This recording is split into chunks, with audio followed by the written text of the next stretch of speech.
Hello again, everybody. Luke here from Students of History with another preview of our U.S. history curriculum here.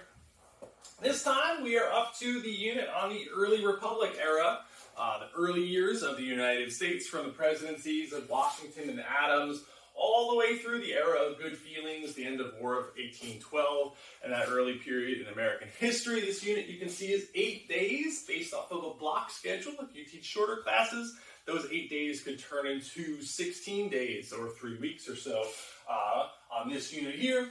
But we're starting off with Washington and Adams. There's a great primary source activity of Washington's farewell address and a lot of the advice he gave for future presidents. Some of the dilemmas that these early presidents faced with John Adams and the Alien Sedition Acts are covered through primary sources there.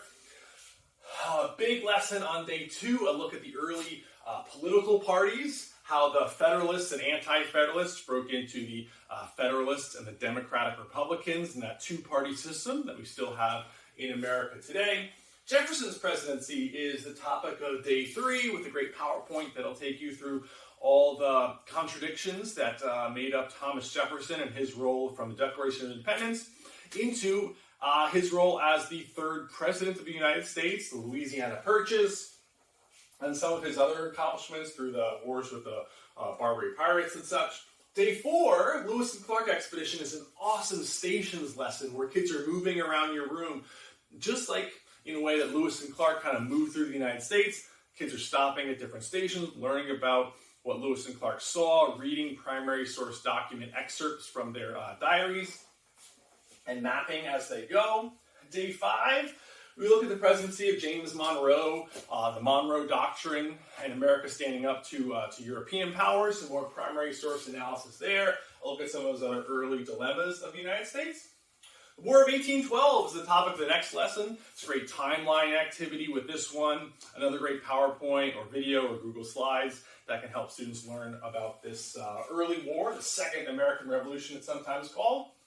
And then I'm going to start reviewing and going through some review games, review activities to learn more before the editable assessment at the end of the unit, which is a Word doc. It's going to be based on all these different lessons. It's also going to have an editable Google version as well, if you want to have the kids take that quiz online. You're also going to have all those distance learning resources there at the end for you. We may not be distance learning anymore, but I know some of you are still teaching students virtually or online, and it's handy to have all those resources in one place. Even though they are linked throughout the lessons, you'll find the Google Doc versions, the Google Slide versions, and all those digital resources as well. This is an awesome unit for your U.S. history students, whether you're teaching in middle school, you're teaching in high school. I think it's a great way to learn about early America. If you have any questions about this unit or any of the other units, please don't hesitate to reach out, and I will be happy to answer any of your questions. Thanks.